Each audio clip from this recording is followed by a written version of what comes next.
Is it? I was convinced. No. Thing I made up for the people of the internet.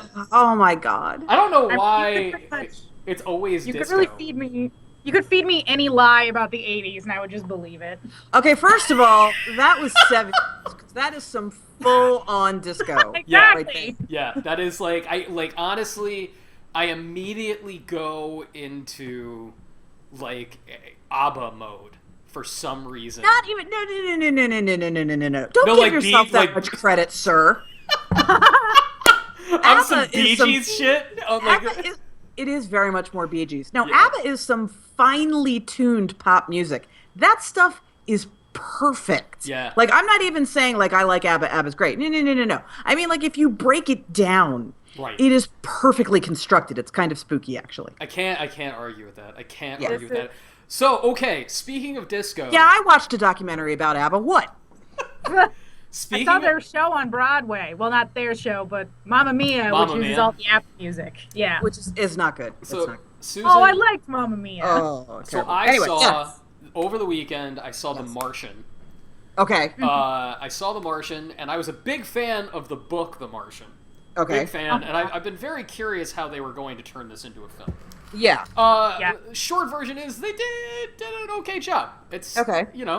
it's not going to change your life, but it's good. Right. It's good. It's not like Ridley Scott made that Robin Hood movie with Russell Crowe. Like the man has committed Hague-worthy crimes. I have never seen that. Oh, it's so bad. It's so bad. Okay, wait. It does What? have precision usage of the word tumescent. I'll give it that. Precision usage. You are very fond of that word. Okay, but which is the larger hate crime? That? Prometheus. No. We'll circle back to Prometheus because I have much to say. No. On the Russell Crowe tip, is it that or is it Noah? Oh, see, like Noah is so weird and crazy that it gets more of a pass. Okay, fair. Robin Hood is long and boring. And it's just straight up Robin Hood. I mean, Yeah, it's not. and it's like it tries to do like reality Robin Hood and fails just Yeah. spectacularly. So before we get rolling, here's Yeah. what I will say about The Martian because I think it will delight you. Yes. Is part of the whole like him surviving and staying, sort of socially well adjusted while he's like stranded on Mars. Right. Is that he has access to all of this media that his crewmates brought with them. Okay. And so Okay. one of the things that he does is he listens to a lot of music in the books. His captain, his commanding officer, is like in love with disco music. I love it. And he hates it. Like, he hates it so much. And in the book, he never listens to the disco and instead listens to his other crewmates' complete discography of the Beatles. Okay. Now, in the movie, it's clear that they didn't want to spend that Beatles money. Right. So there's no Beatles, and it's all disco. And I was like, oh, Susan Arndt's going to be fine with this. I think it's a crime, but I know somebody who is going to be thrilled by this. Ladies and gentlemen, hello, welcome to I Got Next, Games Radar's weekly talk show, where we talk to people who do miraculous things. We have a very, very special guest today, but let me tell you a little bit about us. My name's Anthony John Agnello, senior social editor here at GamesRadar.com. With me on the line right now is none other than managing editor Susan Arndt. Hello, Susan. Hey, everybody. And we've got editor Ashley Reed. Hello, Ashley. Hello. And in a few minutes, you see what you should see on your screen. That is not, don't try to maximize or minimize the window or reload. That broken in half face is apparently broken in half on purpose. We are playing Frictional Games' SOMA. And the reason that we are playing Frictional Games' SOMA is Frictional Games has a history. They do a very specific thing. They build these places that are very absent of action. You guys, Susan, Ashley, you'd agree that they're very action-free games that Frictional makes, right?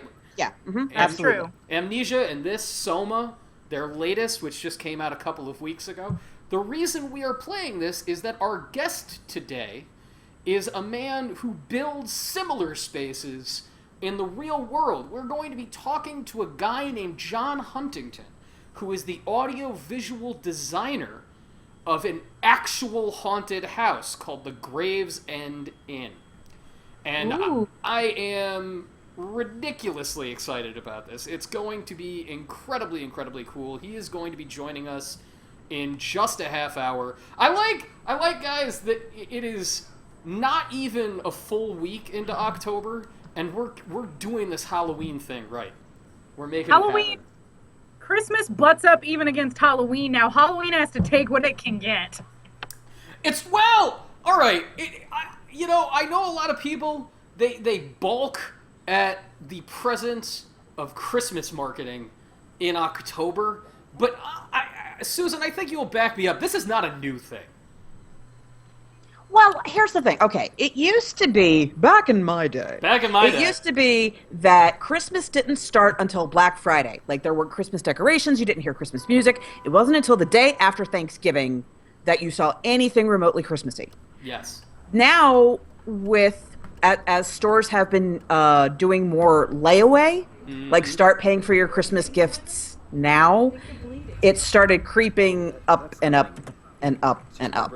I think this is the earliest I've ever seen it in stores, though, quite frankly. Dig this. My very first full-time job, when I was 17 years old, I worked in the receiving room, which if anybody has never worked retail, the receiving room is where the trucks go, and they put all the boxes of crap that they later sell you. I worked in receiving at Borders Books and Music. This is 1999. So, we were dealing with Pokemon cards. Yep. And this newfangled thing called Harry Potter. It was all new. But the day I started on August 27th in 1999. I was there at 5 in the morning. Oh, God. And the full staff was there at 5 a.m. last week of August, and the manager, Duke, this gigantic beast of a man who was a former Navy SEAL, said, "All right, everybody, today's the day we start playing the Christmas music." Oh my God. Oh, no. Last week of August. Now, for all of those following along in the chat, can you tell me why they wanted to start playing the Christmas music around 5 a.m. in a shopping mall in the late 90s? I think this is a reference to culture that no longer exists. I think Susan will know what I'm getting at, but I'm not sure anybody else will. Susan, do you know where I'm going with this? Is this it's the most wonderful time of the year thing? I'm talking about mall walkers. Yeah. And I don't mean that. They still do that. They still do that. Do they still do that? They do, yes. Man, I don't think it's part of the culture anymore, though. Yeah. They're a thing that they kind of went the way of the who are those people who gave out flowers at airports? You mean Hare Krishnas? Yeah. That What does is. one have to do with the other? Yeah, that is. They were something that used to be a thing, and we're still kind of aware of them, but now they're gone. Like, they just disappeared one day. That's how it feels, anyway. Okay.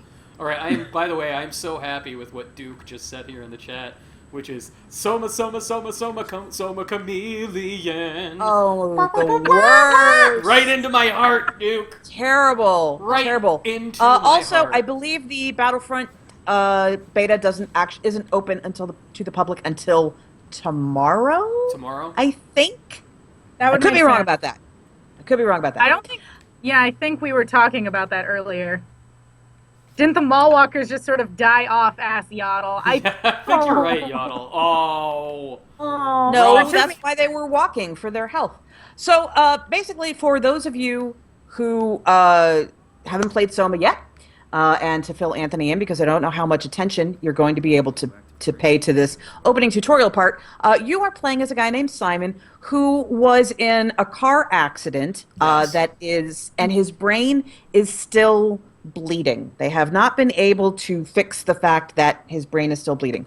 So he's going to go to this Dr. Munchie guy. Actually, it's just Mr. Munchie. He's not a doctor. And they're going to try a new procedure to figure out the best way to treat you. Whoa, whoa, whoa, whoa, whoa. Mr. Munchie? Dr. Munchie? No, Mr. Mr. Munchie. He's just a Munchie? Mister. Okay, Susan, Yeah. is this researcher the same Munchie as the rat in Dragon Quest VIII? No. Because if I am May- going to see a playful rat and he's going to help me with my brain thing, I am very excited. He is don't not know going to this- help you make cheese. Damn it! I'm very sorry. Yes. Damn it! I No, actually. no, this is one of those kind of games.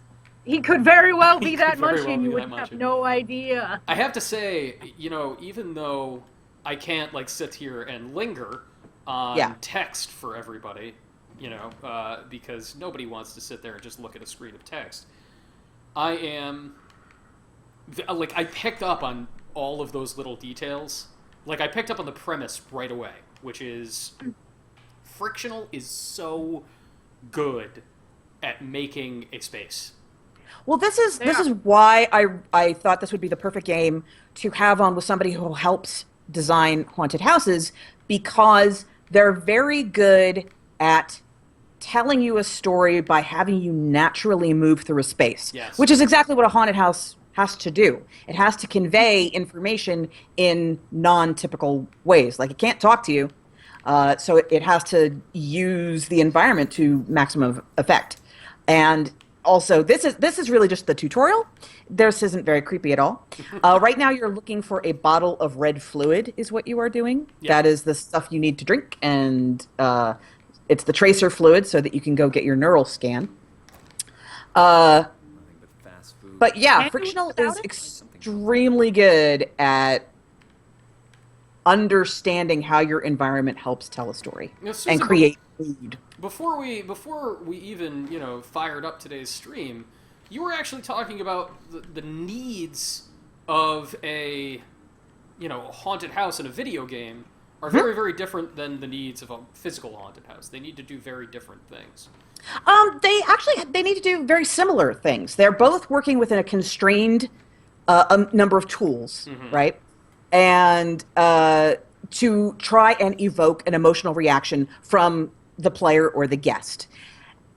Video games can use sound, but in a haunted house, you can't count on the guest being able to hear anything necessarily, because there's lots of screaming, and you might have ambient sound, but you can't talk to them. Right. For example, you can't use a whole lot of speech, and you're not sure.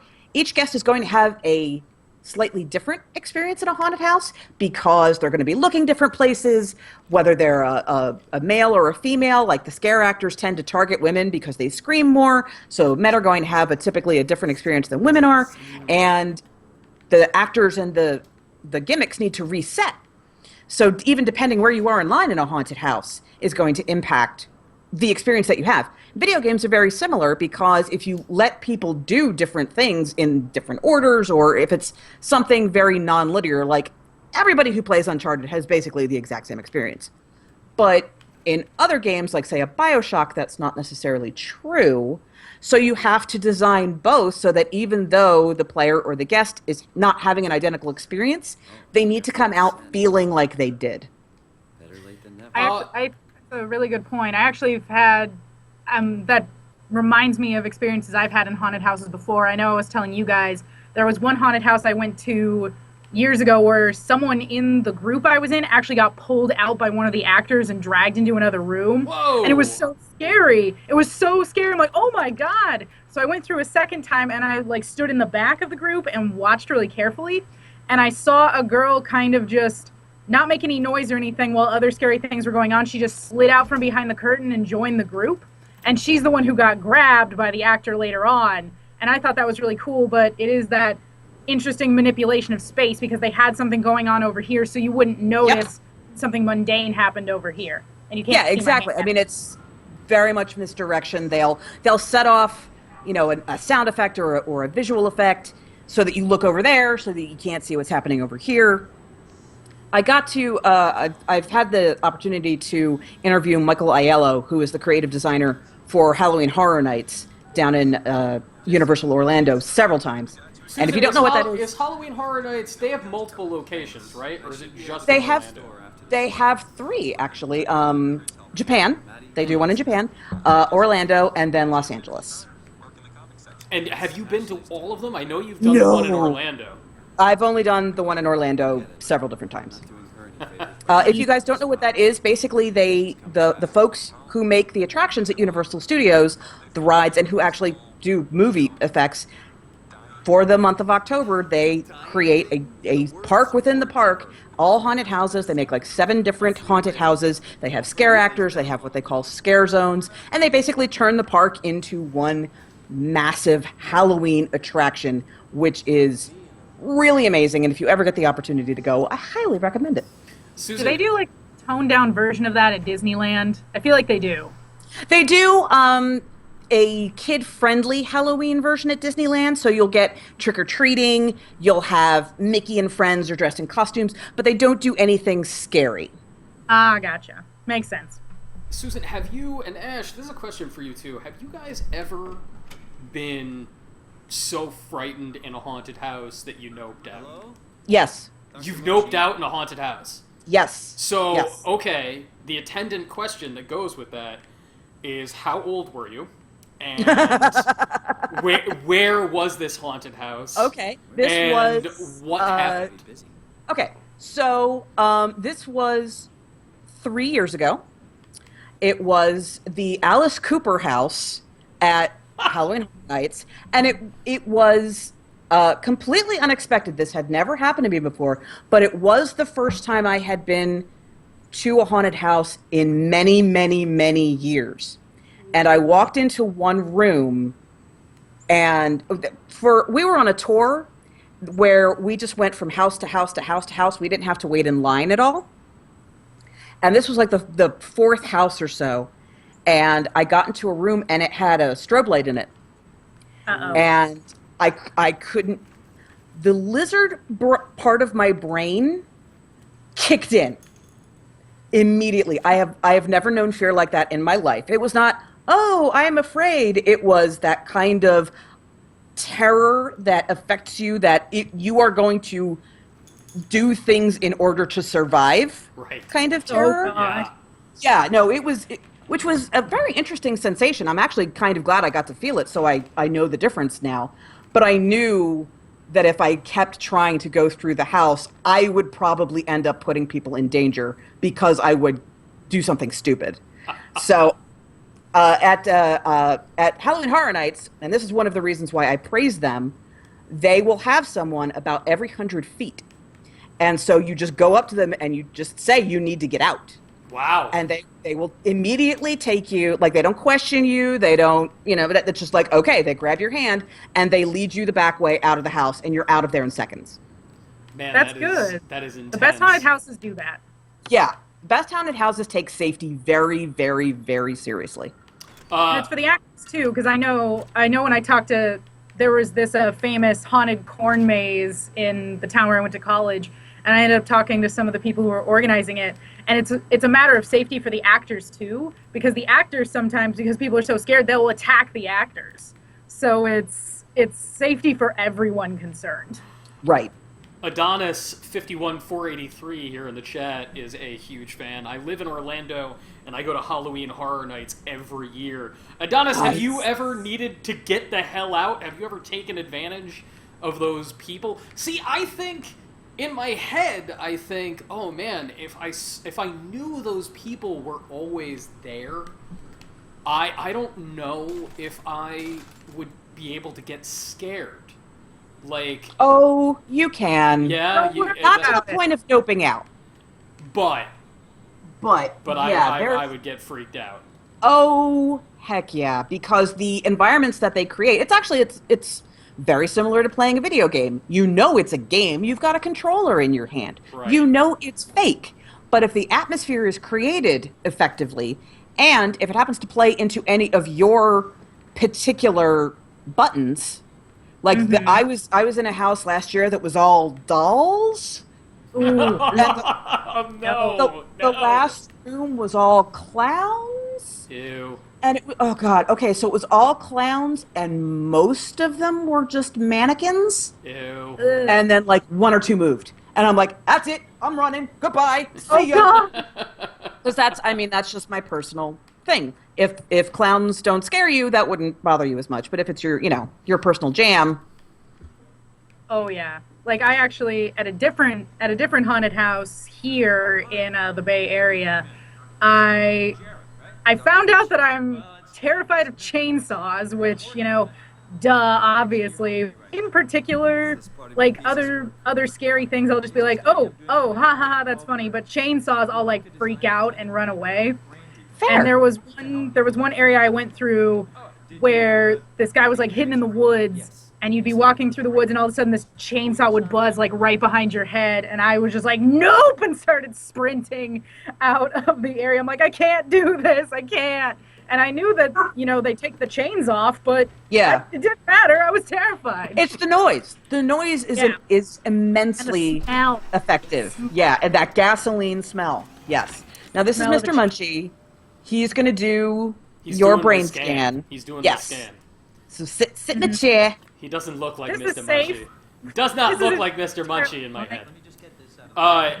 Have you guys ever heard of a New York and Los Angeles-based haunted house called Blackout?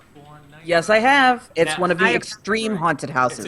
It's one of the original extreme haunted It houses. is. And Yes. It's one of the ones where they like blindfold you and scream at you and stuff. So they don't Dun- blindfold you. There is you do run the haunted house alone. You have to run the haunted house alone. Yep. And the waiver that you have to sign at the beginning is intense. See, because here's the thing. They like trying As to we kill you, said, right? safety is a major concern. So haunted houses like the ones at Halloween Horror Nights have very specific rules. Yes. Right? Like they have to have an out, like I needed. The scare actors are not allowed to actually touch you. Stuff like that. Extreme haunted houses, you sign a waiver to say none of those rules are in place. Oh man. And it's all the boundaries are gone. You're basically giving them license to do whatever they need to do to scare the living crap out of you. And so You can peace out though, right? Yes. I- yes. There are ways Can you? You can peace out, but like it takes a while. Like it's not like the Halloween Horror Nights where somebody will come and get you, or there is somebody every few feet.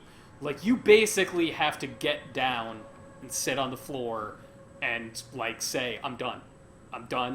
And if you don't progress to a certain point after I think a certain amount of time, somebody will come get you.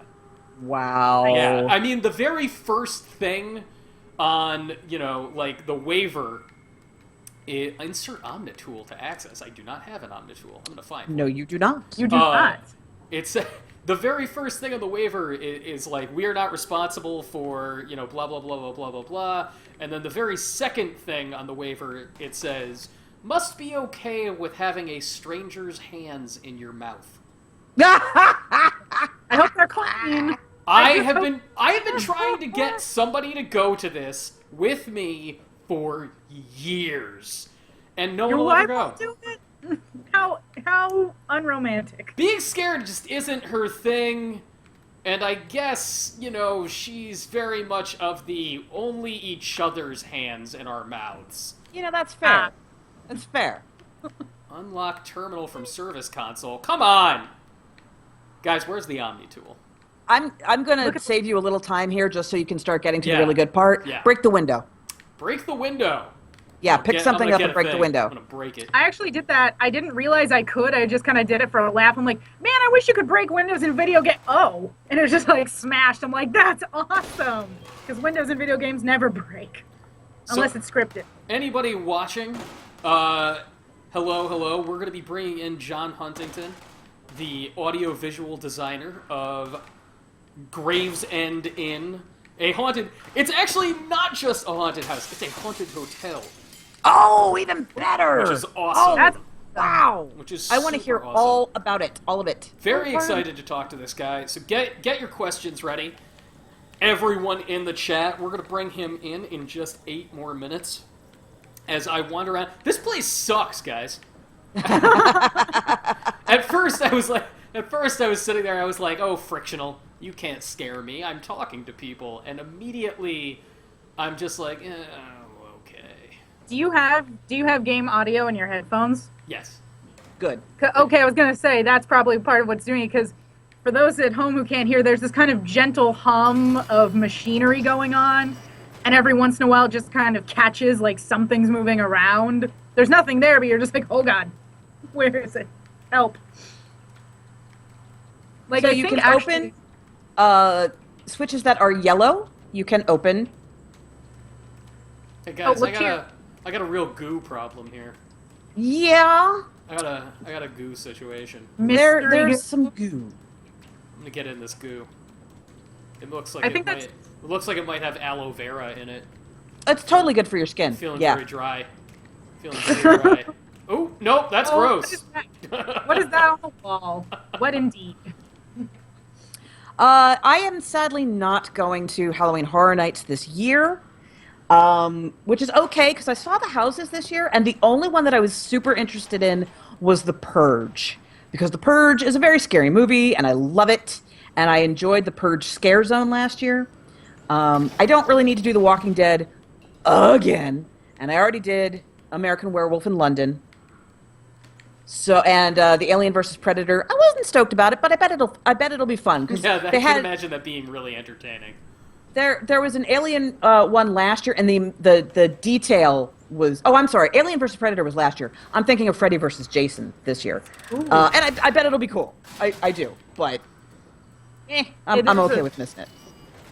It's a bit out of the way for me, but I think I'm going to try to go to around here. There are a lot of like wine trains and stuff because we're just south of wine country. Oh. And apparently a bunch of those trains are getting set up for a zombie train event. Where it's kind of Interesting. like, it's like a dinner theater thing, but with zombies. And if I you love pay a little, be a zombie. So I'm like, oh, that sounds like fun. And it's not very That sounds much. awesome. Oh, yeah. Susan, have you seen the second Purge movie? I have. Is that fun? I've heard it's pretty Yes. entertaining. I heard It they is. go aliens on it. It is very entertaining, yes. And I think the thing about the first Purge, there's 2 main complaints about it. One is that, okay, so if for anybody listening who's not familiar with the concept of the Purge, it's that for 12 hours a year, one night, 12 hours, all crime is legal. I think the only thing you're not allowed to do is kill the president. But other than that, knock yourself out. And that's the way they keep law and order the rest of the year, is they just, you save up for your purge. But the only thing anybody ever seems to do is want to kill people. Nobody's like, okay, I'm going to go rob a bank. Yeah, nobody sets up like an embezzlement scheme. No, nothing like that. Like, all anybody wants to... Now, I'm not saying there wouldn't be a lot of killing, because obviously there would. I got a few nominees. But... So that's the first complaint, is that it doesn't really go into all the stuff that people would do. And secondly, it's really only genuinely scary if you are part of a certain socioeconomic class. Because it's about people wanting to break into a rich people's house. Yeah. I mean, it's, if you're like struggling to make rent in your crappy one-room apartment, it's a little hard to feel particularly sorry for these folks. It's a little harder. Yeah. I gotta give it up, guys. So one of the things I've been thinking about in terms of horror lately is that truly scary stuff needs to play less on your sense of the unknown and more on things that are deeply familiar to you. Yes. I agree very completely. And how, you've got to change something that you don't expect to be changed. And that is what ends up providing the best scare. And so right now, SOMA just did that so well with walking into a room, I see something horrible, and it's like, okay, I've already seen some horrible things in here. And then I turn around and the horrible thing is gone. Yep. That is awesome. Like, I where did stood it there. I'm like, oh, let me look over here, and then I look back, and the big scary bird-looking thing is gone. I'm That's like, so I just good. stood there. There was a Oh, bird God. thing? I think I totally missed that. It's I must it's have been it, hiding. It's I like think a I was bird hiding in robot. yeah, it's a bird thing. robot. Okay, I think I was I think the part that you were just at, I I set off some event and I heard something and immediately ran in a corner and hid. And I'm like, no, no, no, no. So I probably didn't see it. Dude. Oh, you know what I think it was? Actually, there's a wall back there that I think I glitched through. Oh. So I was like, Oh, no, okay. I was like, ah! But hey, it still scared me. I was like, oh no, no! I was Okay. hiding behind that wall. Duke asks, what is the torture haunted house? That is Blackout, New York. Google Blackout, New York, dude. So Okay, I don't know this if I could handle that. I don't sucks. know if I can handle that kind of thing. That might be beyond me. I'm dealing with some real ugliness at the moment. Uh-huh. And I think what also helps, and you haven't gotten there quite yet, but there's some moments where you're not. You have to. I'll say you have to do something to progress. You don't know for sure that you've done what you think you've done, but the idea is there in your head, and you're like, oh God, did this just happen? So- But you're not quite sure. I just found my Omni tool, and I think finding my Omni tool is as good a time as any to try and get Mr. John Huntington on the line. Great idea. I'm gonna read up on my Omni tool before I reach out to him. The Omni tool is an advanced. See, this is. I always find consuming raw information to ease fear. Like, Oh, for here sure, are yeah. facts. Here are facts. Facts make me feel better. Dark I- Marker 23 is this PlayStation Plus. It is discounted from $30 to $27 if you have PlayStation Plus, but it is not free yet. Over time, Auto Tool automatically adapt. Give me this thing. I think what usually helps me to deal with this kind of stuff is when I can find, like, if there's a glitch or some sort of inconsistency that I can point to and be like, see right there. Like when I watch a video that's scary, my friends will show me a scary video. I'm like, huh, that's pretty good special effects. They're like, how are you not scared? I'm like, because I'm telling myself it's special effects. All right. Let's get John Huntington up in here. It's not a space horror video game, and that's all I'm going to say at this point. Yes. It is a horror video game, though, yes, Soma. Oh, yes. And here we go. Mr. John Huntington, hello. Hello. How are you, sir? I am receiving Hello. you just fine. Where are you, sir? Are you in your office? I saw when you tried to contact me earlier, you were in a fantastically cool-looking room. It looks like you're in a sound studio. Yeah, that's actually some old reflectors, acoustic reflectors we have, and this is our like secret room that none of the students know about here at the school, so I can actually be uninterrupted for an hour. That is awesome. Ladies and gentlemen, if you are just joining us, hello, hello, hello. Welcome to I Got Next, Games Radar's weekly talk show, wherein we play video games with somebody who does something that we find deeply fascinating and slightly related to the game that we are playing. Today we are playing the new horror game by Frictional Games called SOMA, and joining us on the line is Professor John Huntington of the City University of New York. John, what branch campus are you at? We're here at City. It's a little confusing because it's City University of New York, but our school is New York City College of Technology, also called City Tech. Got so it. we're in downtown Brooklyn. You're in City Tech. You're at City Tech. My wife is actually a teacher at York, so whenever I start talking about the CUNY system, I always sit there and I'm like, oh man, I'm gonna get something wrong.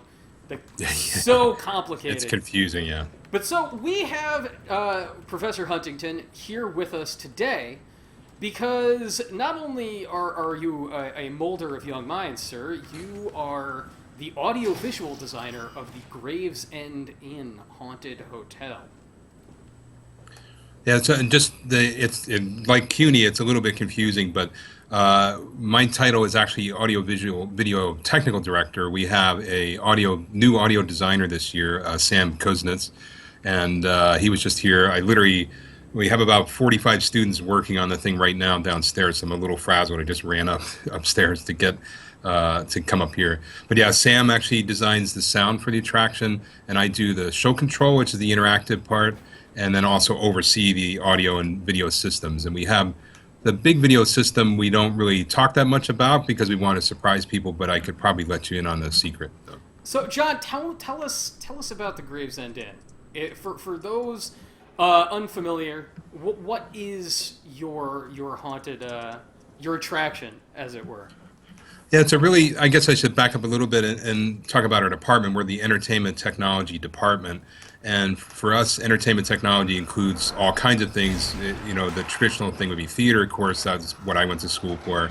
But I've worked all over the industry, but we focus on anything basically with an audience. So theater, concerts, pro wrestling would count to us, corporate meetings, whatever. And then, of course, themed attractions is a big part of that. So I guess it's been 12 or 13 years now. It's kind of a blur. But we decided, hey, let's get all this technical stuff off the shelf and put it together and do a little haunted thing. And now we get, I think last year about 3,000 people came through. It's a massive thing. We built it. We're kind of working on it all year now. And after Labor Day, we start installing this thing.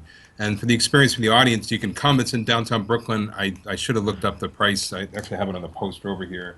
Yeah, it's $8 to go through it, $5 if you have a student ID. And you go through, it's effectively a college-made theme park attraction. So you go through, and what's not obvious to attendees is that the attendees themselves are actually triggering everything as they go through. So What? How does? Because that is not. I'm very much into the design of haunted houses, so I find this very curious because normally everything is orchestrated to go off at certain times when people walk by you. So how do the attendees set stuff off themselves? It's a good question, and I actually have a book that I wrote that can explain that if you want to see it. But we use the same kind of show. It's called show control technology. So show control is when you combine more than one system together. So lighting and sound and video, video and pyro, two things you put together is show control. And we use a piece of software, development environment, called Media Manager, which is a show control, basically development environment. And then we have sensors throughout the entire attraction, and we have people literally installing them as I speak. I hope they're putting them in the right places. I'll find out when I go back down. Those all report to, we use some industrial automation systems to read the status of the sensors, and then that goes over a big managed VLAN network that's spread throughout 3 floors of our building. So you come in and you actually go through the dressing room area and then onto the stage, or you're not really aware of that as you go through. As you go through, you enter each area, the sensor is triggered. That reports to the show control system's Media Manager system, and then based on some code that I wrote in there, which is we actually teach students to do as well. I do the code for this because we put the same thing in year after year. That then triggers lighting cue, mechanical effect, sound effect, whatever is needed for that area. And the fascinating thing from sort of the programming aspect is actually a lot sort of like the gaming environment. We have no idea what the audience is going to do when they go through. So if it was a dark ride, you go through, and like Disney has like 2 types of dark rides. There's one that's a people mover system that's like a big chain basically goes through. You just start and stop the whole thing. Everybody's moving at the same pace, or the more specific go through on a track. But those are, you can control where the audience is. Ours, the audience can go through at their own pace. So they either, and it's interesting when we have kids, they kind of get like a rugby scrum and sort of run through the whole thing as fast as possible. It's really hilarious. Does that mess up? Does that mess up the timing of everything? Does that mess up that's like, it. the triggers? Yeah, that's a good question because we basically have to make the attraction has to be flexible enough to accommodate them. And then also, like in the evening, like adults will come through, and we have a lot of props and stuff. We have a very detailed scenic environment. So like the adults will come through the evening and sort of take their time and walk through. And then it's almost like a golf course in some ways where they kind of, if they're going faster, next group, they sort of merge sometimes, they go through. And so when we originally, there's time-based sequences in the entire thing, but it's each zone is sort of a little bubble of a show. So I think there's 13 or 15 of them. And as you enter the bubble, a little sequence plays in that area, and then you go to the next bubble, and another sequence plays. We initially did things like, oh, when you come into room number 1, we preset the lighting in room number 2. But then we realized then people get scared, they run backwards through the thing, they go out the emergency exit. We had one group last year that walked through the entire thing, and then should I tell you what the trick is for your viewers? Yes. Yeah, Absolutely, please. yes. So, okay, so the trick is that we have infrared video cameras throughout the entire thing, and the entire time you've been going through, an entire audience of people has been watching you. So, and then when you come out, you can watch other people go through it. Oh, that's so And if you cool. did something good, we'll show an instant replay of it. That's super So- cool. But so we had a group last year that went all the way through, stuck their head out in the theater, saw all these people sitting there, and then they went backwards through the entire attraction and out the front steps. So we have no idea what they're going to do. So the control systems have to accommodate all that stuff. Oh wow. Okay. That's Now, awesome. Do you do the same? Is it the same story? First, is there a story that takes you throughout the experience, or because there's basically, when it comes to haunted houses, there's ones that are trying to create a narrative, and then ones that are just, you're in this room and we're going to scare you this way, and now you're in this room and we're going to scare you this way. So first of all, which is the inn, and does it change every year? So we're actually both of those things. When we started, like I said, it was very informal. We started, it was like, oh, this would be a fun little project, and it's ballooned into this massive thing. So we used to have the usual stuff, somebody running around with a chainsaw and lots of blood and things like that, because that's kind of easy to do. And then actually, we were running the year of 9/11 in 2001, and after that, we kind of cut out all the gore because it was a really weird time in New York. But we ran the attraction anyway because we really felt people needed, it was only a month afterwards. Some so distraction, some entertainment. Yeah. Yeah, but we cut out all the gore out of it, and it actually kind of makes it's more like a fun house. So and there's actually, I have to look it up, but there's a whole like classification of types of scares. Most of ours are like this, what they call startle scares, it just startles you. But the whole thing is also kind of creepy. But there is an extensive backstory written by one of our faculty here, Norma Chardoff, and she and Charles Scott were the production designers for this and did all the scenic design and worked up the backstory. So there's a lot of research that went into it, and the name and everything else came from Gravesend in Brooklyn. So it's actually all the character names and everything else in the haunted house are all based on actual historical. I think it's Lady Moody is one of them, and I'm going to get the history wrong, but she was one of the first people to own, I think, a big farm down in Gravesend, Brooklyn, back in 16-something. So there's a lot of references to that kind of thing as well.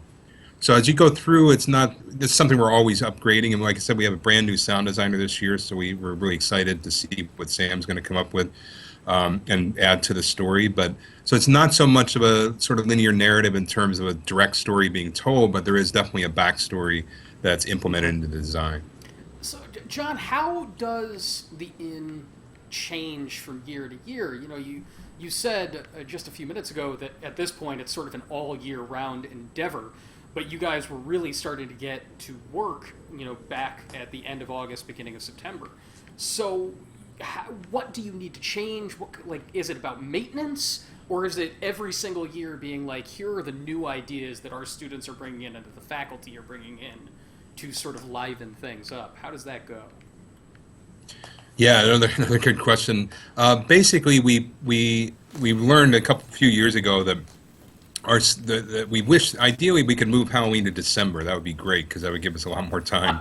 Or we could do a Christmas attraction. I don't think would be quite as fun. See, is that like a Christmas in July effort? Can we get like a Halloween in December thing, or is that too close to Well, the just first replace one? Christmas with Halloween. That would be good. Nightmare Before Christmas. Yeah, there you go. Right. I think we'd have to pay for the licensing on that one, but yeah. So we pretty much every year there's a structure that goes in the same every year. Each year we tend to add, kind of rebuild one area. We try to do that in the spring and then integrate that into the attraction. We do all the technical work in the spring and then do it that way because it's just not enough time because we basically start with students hammers in the air and the week before Labor Day, and we got to get the thing open in a couple weeks here. So this year, if you've been before, I don't think any trying to. Oh, we have a few small effects are new, but what we really have this year that's new, like I said, we have a brand new sound designer. So he's going to use pieces of the old thing, and obviously the sound has a huge impact on the attraction. So we're going to find out what new ideas he comes up with in a couple weeks here. John, it's always interesting, for video games, sound Yeah. in horror is, I would go as far as to say, sound is one of the, if not the most essential part of a horror I think game. in the game we're playing right now, actually, I think where you are right now, Anthony, nothing has actually come after you, but you wouldn't know that because there are all these crashing sounds and noises like something is Right. nearby. Right, And that's what creates the audio landscape of Right. SOMA so far is, keeping these sort of subtle tones running throughout. That sort of base level white noise tone that will always keep you just unsettled, even though you equate it to silence, and then layering that stuff that you're describing, Ashley, on top of it. But this is a space where you have a captive audience of one. Like there's only one Right. person that's going to be playing, and you don't necessarily have that luxury when you have people moving through a physical space. So how Right. do you go about making, the audio visual effects effective for people that are going to be moving through at a different pace? You were talking before about how people run away and try to get, back to, an earlier point, and how do you account for all of those things? Well, it's really interesting, and that's sort of, and this is something that's fascinating about any sort of system. Once you build a thing, it kind of takes on a life of its own. So in this case, with the audience members, as I was saying before, the groups kind of figure it out themselves, and they kind of bring their own experience to it, and kind of the way they interact with it is really up to them. So every time, this is one of the, I'm usually there most times it's running, because as the show control programmer, the sort of interaction programmer, that's the only time I can see what the people are really doing. So as I said before, we have kind of a modular design approach, very, very flexible. All the systems can deal with a lot of stuff happening to them, but we end up kind of simplifying it to try to get the maximum effect for each group. But if you go through, we try to limit the group size too, which isn't always possible when there's a big line. But for example, if you have a group of 4 people, that's sort of our maximum group size that we want. We actually set it up in the programming so that some effects get the first person in the line, some actually delay a little bit to get the last person in the line. And we can't delay that too much, because then we don't want to delay it beyond the group and have somebody miss it. So this is always a trade-off. And again, this is why I watch it. And with a really cool thing about this Media On Manager software, which is expensive, sort of theme park grade software. We had a good partnership with the Media On company for many years. You can actually you can change most of the program while it's operating. That's what makes it wow. show control stuff. Yeah. So it's not like sort of a compiled program where you write it and you compile it and you do it again. Right. With us, there's certain things you can't change while it's running, but most of it I can change all the cue timing and monitor things and go around and tweak it. And also if I see my friends in the video camera go through, I might do some extra stuff for them if they're there. But so everything you're saying, like with the sound cues and aiming to hit cues both for the first person in line and the last person in line, it sounds like very theme park level of attention to detail, as opposed to just, at the local orchard doing a haunted house where they just like, oh, that girl looks like she'll scream, let's jump at her. Right.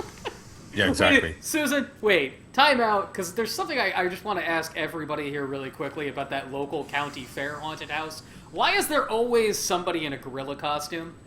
If you go to like a haunted hayride, you go to a local county fair, there's always an ape costume. And I can actually answer that question. Oh, hit me. All right, lay it on me. Because the gorilla costume fits a variety of body types. And it has a mask. Yeah, but it's... So you can have an actor in full makeup, like they can be in like zombie makeup, but then they can also double in the gorilla costume because you can't see their face. I always just think of Jim Belushi in Trading Places rather I than know. like being scared. But anyway, John, you were about to say. Oh, I don't know, I got distracted by the gorilla talk. We were talking. But actually, there's a famous sideshow effect called "Girl to the Gorilla," so I think there's also a historical part of that, where you go into the sideshow and there's a usually very attractive girl there, and then a big thing happens, and then a gorilla runs out and scares everybody. So that's probably 50 or 100 years old. That I want to see like the first time that worked. Yeah, And I want the director of that show to be like, how many more times can we pull off the girl gorilla trick? right. How Well, many they do it. The old 10-in-1 sideshow. They would do that, continuously all day the fair is open. So, and actually, it's funny that a friend of mine, Todd Robbins, who's a sideshow guy, and he actually has to plug his show. He has a new show coming on, Investigation Discovery, which I think premieres this week. But Todd came to see the haunted house, and he pointed out, I was telling about how people leave our attraction and they'll sit there for an hour and watch other people go through on the video screen, which is really one of the most fun things about it, because you've already been through and you know what's coming, and they don't, and you can watch them come in. And Todd pointed out, Todd knows a lot about Coney Island history, and he's like, oh, this is like the old, it was called the Blowhole Theater. And he's exactly right. If you go look up Blowhole Theater on YouTube, you'll see a little clip that when they would exit, I think it's a steeplechase ride, which closed in 1950, 60, something like that. When you exit steeplechase ride, you walk through this area, and they had a clown and a little person there that literally had like a cattle prod, and they would basically just smack people and do all this stuff. This was, 1930s and 40s. Right, And right. they're basically walking this plank in front of an audience, and they say in the little documentary clip that they'd have to empty the place every hour because nobody would ever leave.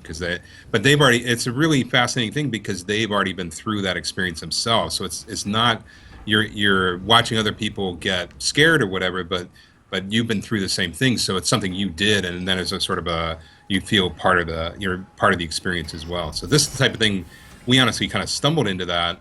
But I think that, to me, that's the best part of the whole thing now. I mean, the whole attraction is great, but sitting there watching other people after you've been through and you know what's coming and you were scared and somebody's watching you and now you're watching somebody else. Like, that seems to be so essential to the entire horror experience, is that shared knowledge about, what you've been through. Like, Right. Susan, you recently invited the entire, staff here at Games Radar to sort of contribute to this master list of, like, the best horror movies of all time. And the great joy of that process is being like, oh, I was scared by this, ergo, let's all be scared by these things together, and then bring people into that. But again, Exactly. I always find it so odd because I think I have trouble getting scared with a group. Like, if there's more than one person there, then that doesn't scare me so much. It's why, like, something like the extreme horror or haunted houses, something like Blackout in New York, Right. Frightens me much more.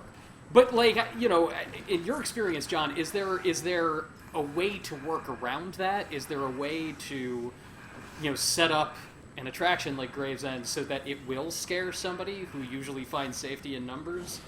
If they're... Yeah, that's a really good question. For us, it's a logistical question, because the other thing, and this same thing they have to deal with in a theme park, is we also have to manage the length of the line.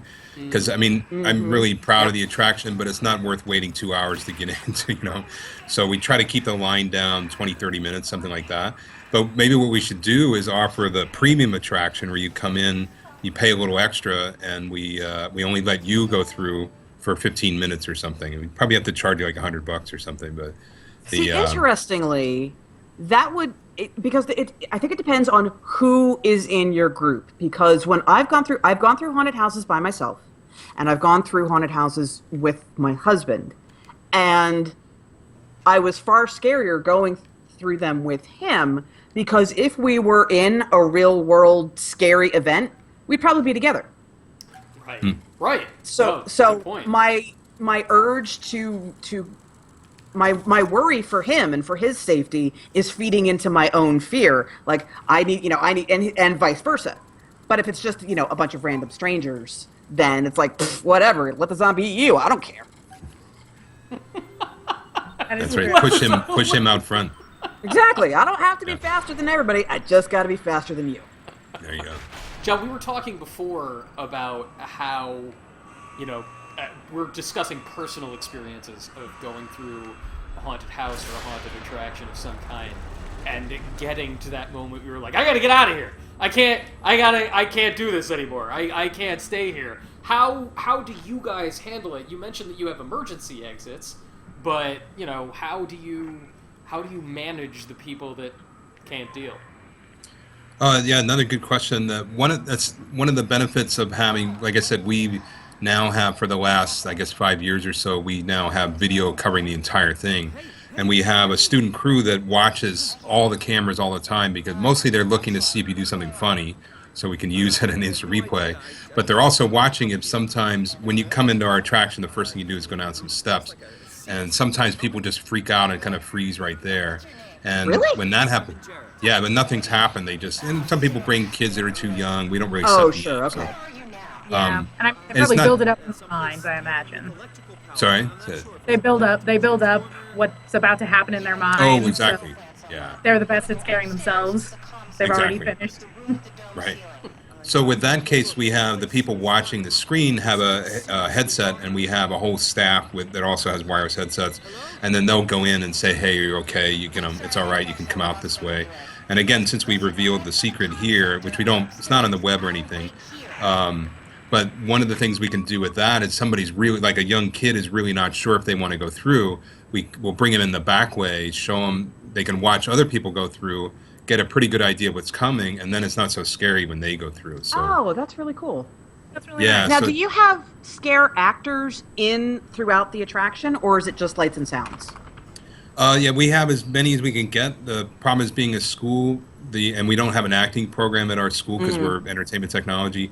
So it's hard for us to get those people, but we get as many as we can every year. So we have at least about 3. We try to have 3 or 4 in there at any given time, but that's kind of a staffing problem. So we have a lot of sort of animatronic. We have one animatronic effect and a bunch of mechanical effects Oh, that cool.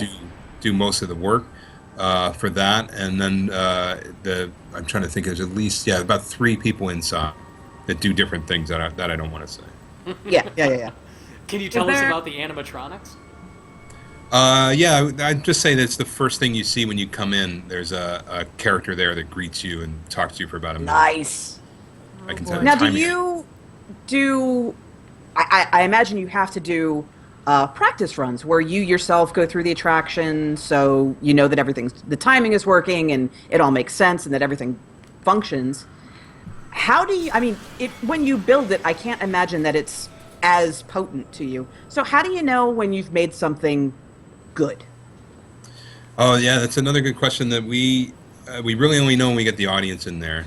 There's one effect I don't want to give away because it's one of the more powerful ones. Doesn't involve any technology at all. The first year we put that in, when the thing was brand new and very effective. It's still very effective, but it was really amazing when we first put it in. The first group came through, looked at it, turned around, and walked out the emergency exit. So that was the Noping out. right, exactly. And and again, to us, it's just, if I go through somebody's haunted house, I don't really enjoy being scared, ironically. But also, I know they're not really going to murder me and those type of things. So I just end up I go through, I kind of know what's coming. But, the only thing, it's sort of like comedy or anything else. You can only really judge it when you have an audience in there. Because we've seen it, like, for example, that effect was really cool. And we all thought it was really excited when we first put it in. But after we'd seen it for a while, like, oh, well, that'll be interesting, but we had no idea it would be that as effective as it was. And that you got to just watch the audience. I'm seeing something. happen in the Yeah, game. I'm sitting here listening to this, being like, "Oh, it's only scary when Yeah. you don't know it's coming," and I'm being demolished by this horrific thing made of light Yeah, I and don't know. blackness. I don't know what that is. Light eyeballs. It's I'm dead. I'm dead. Yeah, which actually in this case is better because now because it gives you a chance to replay the sequence. You know where dude is going to come out of, Oh yeah, he's so gonna. you can avoid it. He's gonna be in that hole. Yeah, Gonna be. don't looking at him makes it worse. Yeah, I'm just gonna stop. Looking at what happens after. That was really unpleasant. That was really effective. So, The thing that this highlights, though, is that because one thing that a lot of both horror movies and horror games misunderstand is they think that blood equals scary. which Oh, it yeah. doesn't. Which it There's no blood here. And this thing is freaking terrifying. Right, that's right. Yeah. Yeah, It's John. making all these very strange sounds and kind of reeling back and walking very strangely, and I think all of that communicates this is bad news. Right. Have you reincorporated gore into the inn over the past 14 years? You know, have you gone back to being bloody? No, it's like there's a little bit. There's always a little bit, but yeah, we kind of made a conscious decision to not do that, and it's more like, and again, it's we're in a school environment. It's open. We get lots of kind of school groups and stuff, but yeah, we feel like two things. One, exactly what you're saying, that things can be scary without a lot of gore, but also I think it's just more in the sort of tradition of the fun house rather than. And honestly, it's kind of easy. It's sort of easier just to have a lot of gory stuff, and I think it's a little harder. And more powerful, I think, to build suspense and those type of things without it. So again, like I said, we have a new sound designer this year, and we're going to be very interested to see what Sam brings into this, because I think there's a huge amount of potential there for that. So now when you say you have a new sound designer, is he overhauling effects? Is there music? The attraction mostly doesn't change year to year, so what kind of new things is he bringing to it? Yeah, so we had a sound designer for many years, and he just moved out of the area, so that's why he's not sound designer anymore. So we have, I guess this will be the third one over the history of the thing. The original one was in our department and moved into administration somewhere in a different part of the school here.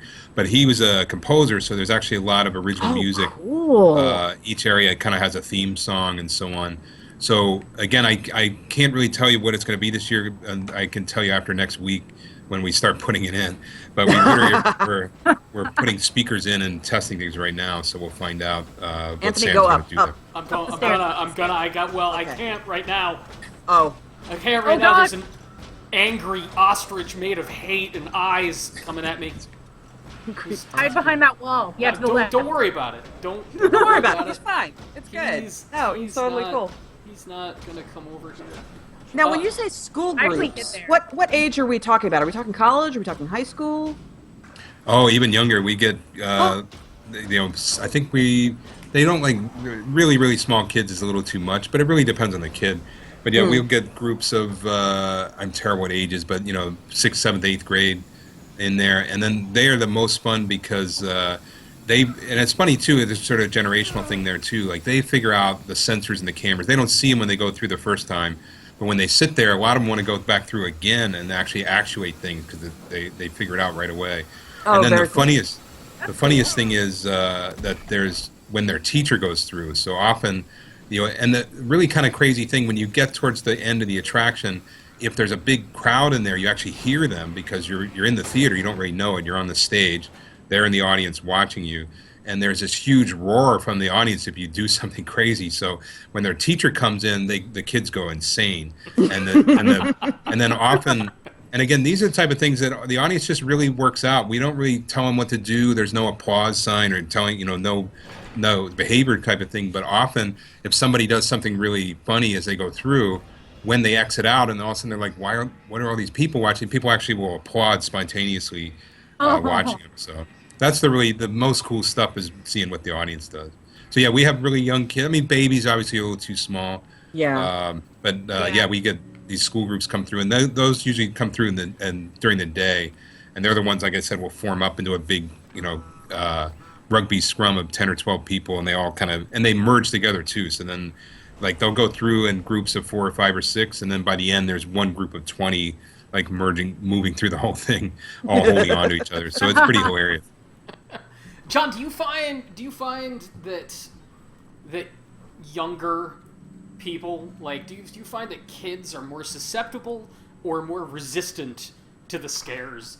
That's a good question. That go through there, because I think back to like the only time I've ever had to nope out, as we were saying earlier, from a haunted house. I was like 8, and I was in Ocean City, Maryland, and yep. I used to go there. I grew up in Maryland, so I used to go to that beach every summer. So. That haunted house was legit scary. Yeah. It had half of a crashed plane coming out of it. What? They had these amazing props, amazing mechanical props. Yeah. And you walk inside, and you're in this gaudy, smelly boardwalk, And you think, oh, there's nothing that could possibly be scary. And the moment you go through the door, dead silence. Silence and darkness. I had to leave. I had to get the hell out of there. Oh, wow. The live actors in there, and I remember it being very well staffed. There was, like, you ran into 3 actors within a few steps once you go in. And they came out of nowhere, like this ghost maid. I was like, no ghost maids. Not dealing with ghost maids. I'm getting the hell out of here. I'm not dealing with no ghost maids. But, like, my brother, at the same time, not only was this a wonderful, opportunity for him to make fun of me, but it was also, to him, not scary in the least. And he was 12 years old. I was 8. And, he thought this was hilarious. And in some ways, I can imagine it's a lot harder to scare a 12-year-old than it is a 30-year-old or a 60-year-old. Yeah, it's very interesting. This is something, I'm sure there's been psychological studies on this, but it seems to be, it's almost like a choice. We see people I haven't noticed, and I've watched it a lot, but I mean, I don't really have any data, but I don't really notice anything by age. It's really just by the person and by the individual, like how much they want to engage, how much they want to, because in the end, I mean, if you go to any attraction, they're not really going to kill you, right? So that would be, it wouldn't be good for business, first off, but you go through once. No death, right? Yes. But that would be really terrifying, but only one time. So the rest of it is like how much you're going to play along, and then some of the people just can't control. Like obviously the startling is no one can control, but then it's from there. It's like really how much do they want to participate? Like how much? And some people just really love it. They go in, they're kind of looking to goof around, even though they don't know they're on camera. They're just looking. They'll like ham up these reactions and stuff. So yeah, but it's interesting. It's really an individual choice, like how much they want to deal with it. Yeah, you have to be willing to take the journey that the attraction is offering to take you on. Right.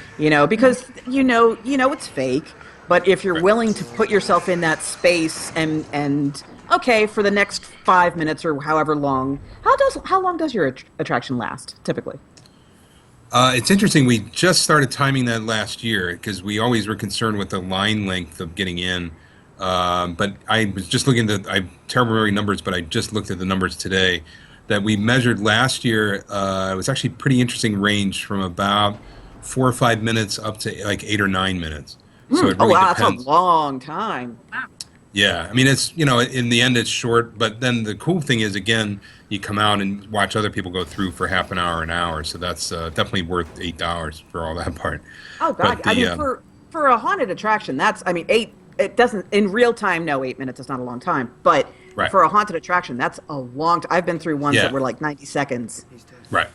Yeah. And that's so the kids will go through in 4 minutes because they're just running, but the more 7-8 minute time is more like the adults in the evening that come through and really, it's not, I mean, if you've seen Sleep No More, it's not nowhere near that detail, but we've been around since 1999 or something. It's kind of that, there's all the props and everything have a lot of layers of detail that all relate to this backstory. So if you have the time and you want to go through, again, in the evening is usually the better time for that. Then you can spend a long time in there looking through, and people spend longer, people go shorter. You were talking before about the sort of hamming it up reaction, the performance of being scared. And I don't know if you guys agree with this. I feel like there's been sort of popular horror and popular scares.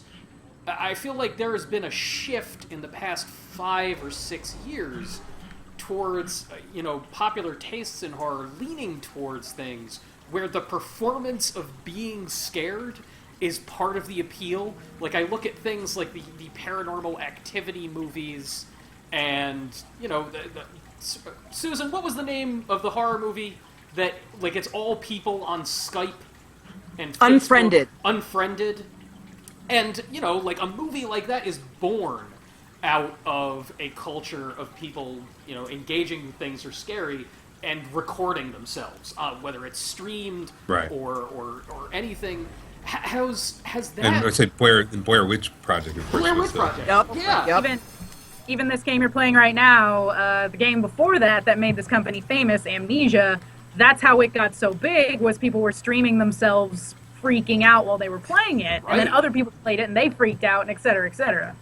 So how has that affected the way that the Gravesend Inn has evolved? You know, like, if you guys started in 1999, I can't imagine that you had, you know, the full feed of filming every step of the way and all of that. Like, you didn't have access to that stuff. So, do you design around that performative aspect at this point? Do you direct around that, or how has it changed in that way? Yeah, again, good question.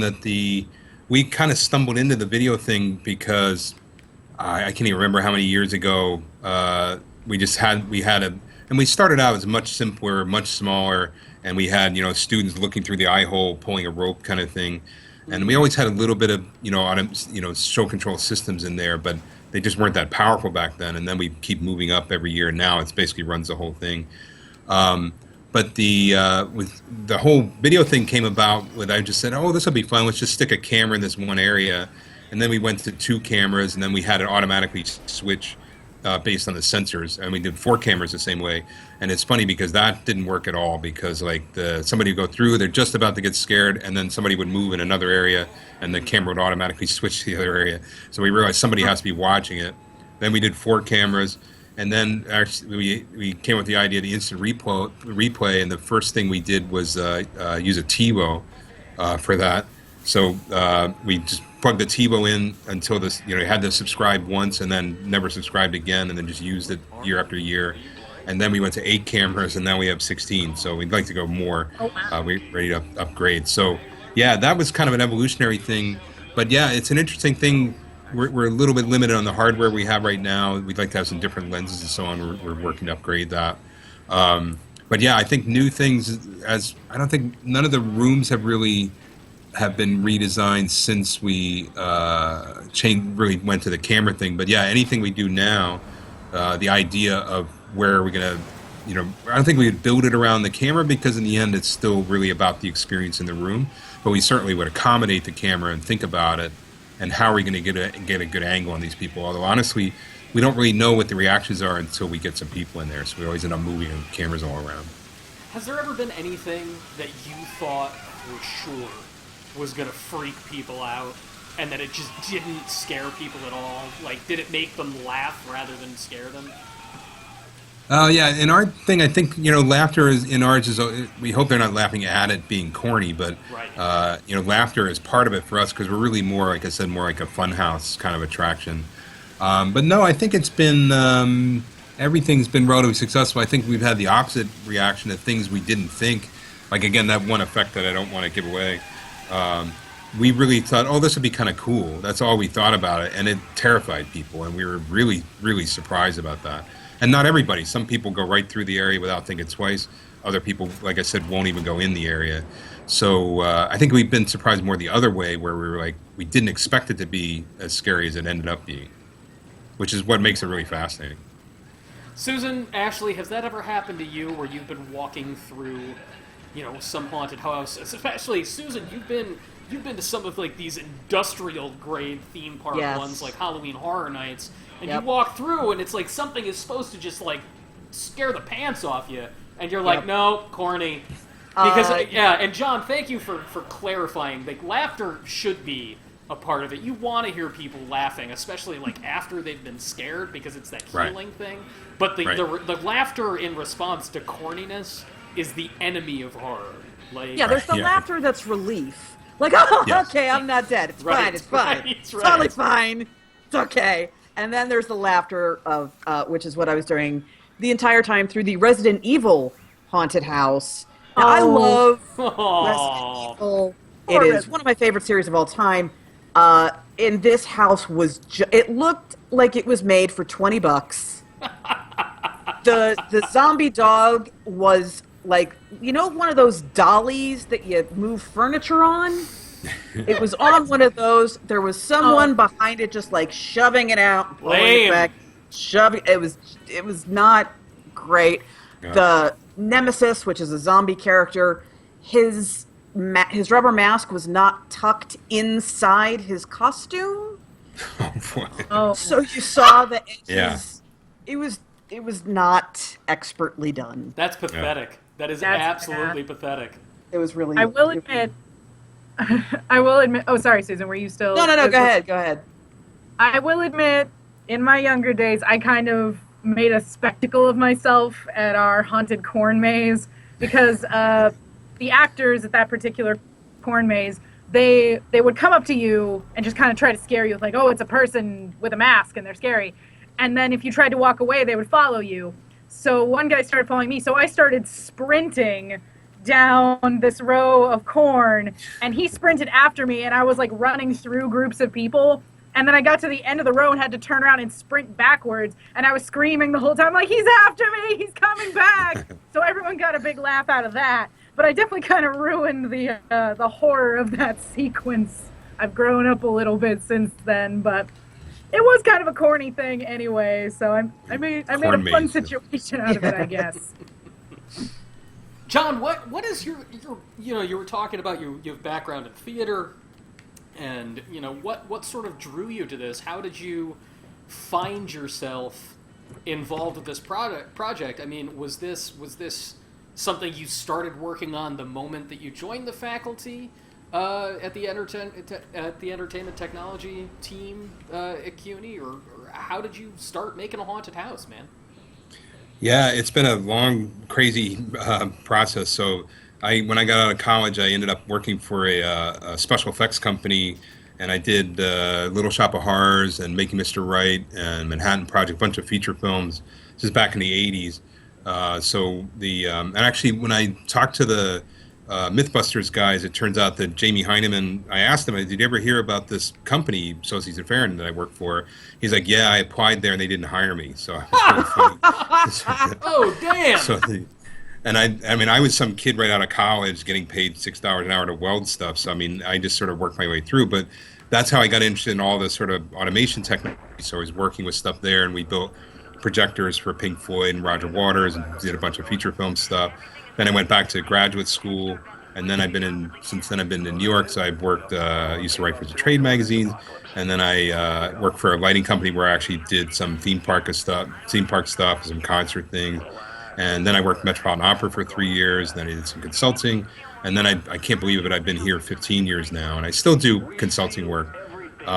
And before I started work here, I actually started work on a book on show control. It was 1994 or something like that.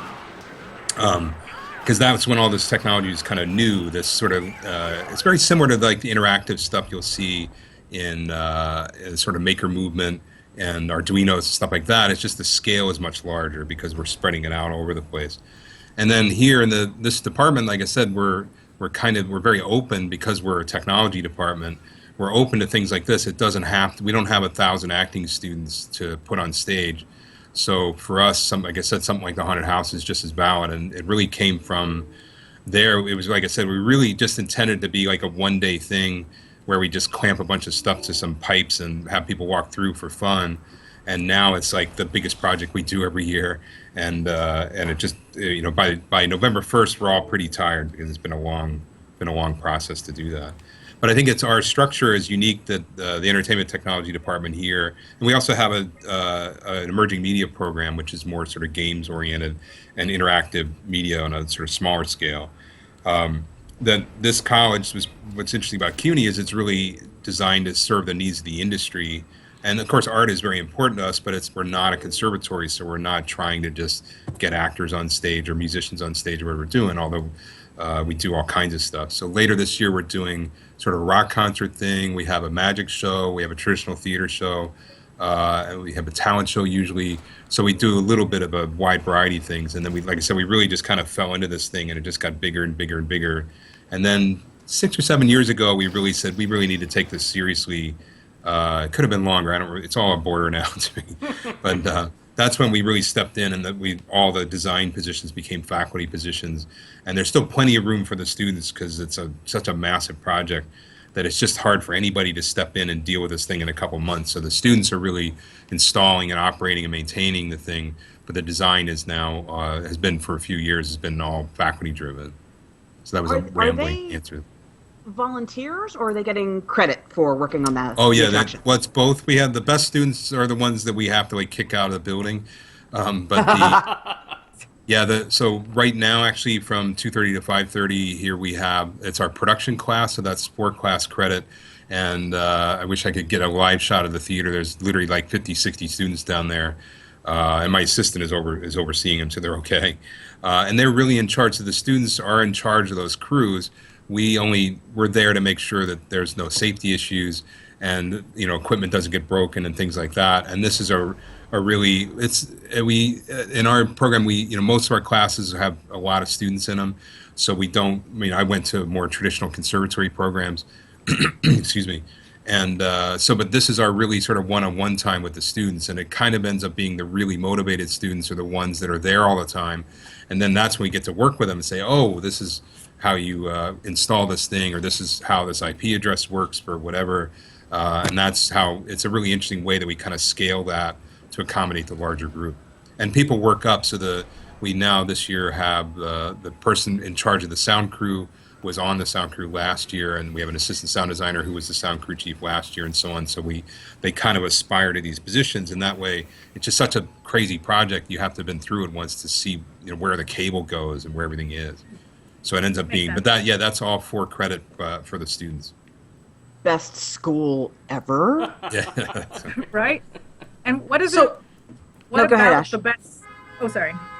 What about the best students make them the best? What does it take to be good at making something like this? Is it just Oh, yeah. creativity, or is it the fascination with horror? Is it more than that? Yeah, I mean, creativity is always important, but we teach design here, but we're not really design schools. So there's other programs. If you're really focused on the design side, there's other schools that focus more on that. But the number one answer for us is always passion and drive. I mean, that's what, and I say my background's mostly I've done a little bit of everything, but I'm mostly a sound guy. And I really like sound because when we load a system, and I also do consulting, I do the Tribeca Film Festival, we do a big outdoor show every year, and I do a YouTube industrial. And those things, when you come in the morning and you're in the loading dock by the dumpster, dealing with some Teamsters, and then by showtime, you have to go, put the mic on the CEO, and you have to be presentable and also be able to deal with those people. So the people that are really passionate and motivated and driven are the ones that succeed. And our best students, they're working all over the country now. But the best ones are the ones that were just like, oh, they graduated because they were already working, and they were working part-time, and they just became working full-time. And so, but it's absolutely passion. You have to, in anything in entertainment, to be successful, you have to love it because it's really, really hard work. And, there's certainly glamorous parts of it, but that's not where we work most of the time. Most of the time we're in the truck in the back, but you have to really enjoy that. And then the really interesting thing about show people in general is the way that they respond to change and crisis and stuff. Like, you really won't see a calmer group of people than a crew on tour with a show, because they're just used to everything happening all the time. So that's what we have to get with the students. If you really freak out under pressure or don't deal with deadlines or constant change, you might want to find a different career. And this is where we feel like in our environment, this is a protected environment for them to make mistakes and try things out where they don't have, career consequences. They learn that before they get out in the commercial world, so they know already, can they face that and can they deal with it? Don't you think? But that's something we can't teach, though. They either have that or they don't. Don't you think that that's an important lesson Oh, for yeah. anybody who wants to, sort of go into any kind of create? Oh shit, he's coming up the stairs. Sorry. You heard it. Sorry, everybody. Monster. I got a little monster problem. I think that's one of the most important preparations for creative life that people can have. Absolutely. Is the recognition that, 99.999% of this is not going to be glamorous. It's hard, just diligent work, and that's what you got to learn before you get to anything else. You'll get to enjoy the fruits of it. It's almost like the creative art of building a thing like Gravesend is going through the motions and going through it And then, like anybody else that you've actually managed to scare with what you've made, the part that is glamorous is after the fact. It's getting to watch. It's getting to see what people have done. That's what. Oh, please go ahead. Oh, I was just gonna say, because like I said, I've worked on a bunch of feature films and TV commercials and stuff like that, and it was exciting and it was interesting, and there's a lot of money to solve problems and stuff. But in the end, nothing beats that. When the curtain goes up or the show starts, there's just nothing like that. And then I also often say to our students, no matter if they end up, we're an open admissions school as part of CUNY, so not everybody here is going to end up working in the business, which is fine. But what we teach in the end is collaboration, teamwork, meeting deadlines. So those things are just important for life in general. And then, how to deal with change all the time, and which is just the world we live in. So, yeah, absolutely. I think those skills are important for existing in the world these days. Yeah. Important for making haunted houses and just existing. And yes, just exactly. Existing. Yeah. So for somebody out there that's thinking like, oh man, like I really want to make my own, haunted house. I want to make my own space. What do you think are the essential skills? Like, what would you say that they need to do to make sure that they're in a position to sort of go about that professionally? Yeah, I think the key thing is probably collaboration, because I think what makes our attraction successful is that we had production designers, lighting designer, video designer, show control designer, sound designer. All these people bring to the table, and this is basically around the theater model, right? This is how we produce shows or concerts. It's all the same idea, that idea of collaborating. Because no one person, I know a lot about audio, video, and control stuff, and I can fumble around and I can fix a lighting system, do things like that, but I'm really not a lighting designer. So that you really need to collaborate with somebody. So I would say step one would be finding a team and working with a team to do something. Especially, if you want to do something in your living room, that's great. Just go ahead and do it. And then start from there, because I think that idea of bringing lots of people together that each have a different specialization, or not even specialization, but a different interest, is huge. And then also really good collaboration. There's just nothing else like it, because if I was working as a sound designer and I say to the lighting designer, hey, this looks really great, et cetera, I really liked it when you did this, and then this, how about this? You have to walk those lines a little carefully, not to step on toes, but when you have really good collaboration, you can take suggestions from your collaborators, and that's really exciting. And then I would say there's a lot of, from the technical side, there's a lot of like products out there now. Our thing is kind of overkill, because we're really running theme park grade stuff, because that's what we're training on. But there are cheaper alternatives of all this stuff, and sort of package units that do that. And I get to plug my book. I have my book talks about sensors and different technologies. It's called Show Networks and Control Systems. It's available on my website and on Amazon. But that one talks about networking, all the technologies that underlie all these things, and those are sort of the fundamental building blocks that we make the show out of. Anthony, go back upstairs. You're killing me. You're killing me. You're trying to get to communication. It's at the top of the stairs. Yeah, but it was closed, Susan. Well, open the freaking door, Anthony. No, there's a guy up there. I don't like it up there no more. Go back up there right now. Deal with the devil ostrich. Oh, no. John, as you can tell by what's happening right now, I'm pretty scared of eyeball ostrich. What freaks you out, man? That's a good question. Well, I actually chase tornadoes for fun, so people think I'm insane for that. But I go out every spring in the plains, and the day my classes end, I go out to. This year, I drove 3,000 miles in Texas and got on I think I had 4 tornadoes on one storm. So I don't know. Then that was based originally out of being, somewhat being scared of those kind of storms. So I tend to, things that I'm afraid of, I tend to try to go after and not be afraid of them. So I can't think, other than the usual kind of things. I don't have a lot of, and I usually don't enjoy being scared. So a lot of people like that. I'm not really a big horror movie guy and stuff like that myself, because I generally don't enjoy doing that. Anthony, open the door. No, I'm doing it. He's right there. He's between me and where I gotta go. He's really He's right. I'm just. He's. You- Oh, did you open flow control? Yeah, I opened flow control. Hold on. Oh, that was Yeah. ill-advised. Yeah, I realized that. Okay. I realized the problem. You should have just killed Carl. Well, you know, I You got. did kill Carl. I did. You did both? Yeah, don't worry about it. Carl is dead. It's not my fault. I didn't know. So you're a horrible Sir, person, and you have a monster chasing you now. Yeah. John, for Wow. your knowledge. Oh, you want the monster to kill Carl? I didn't know that. There's a robot named Carl who thinks he's human, and you can get to the next objective by turning off the switch that powers him, but he'll scream and beg you to turn it back on. Yeah, I did. So it's very unpleasant. Yeah, it's really It's unpleasant. extremely, extremely unpleasant. All right, I got upstairs. I got to comms. Okay. All is well. Okay. Then. I think That's actually that's the good stopping place. That's the good. You made it. I did. I made it to the place. I made it through.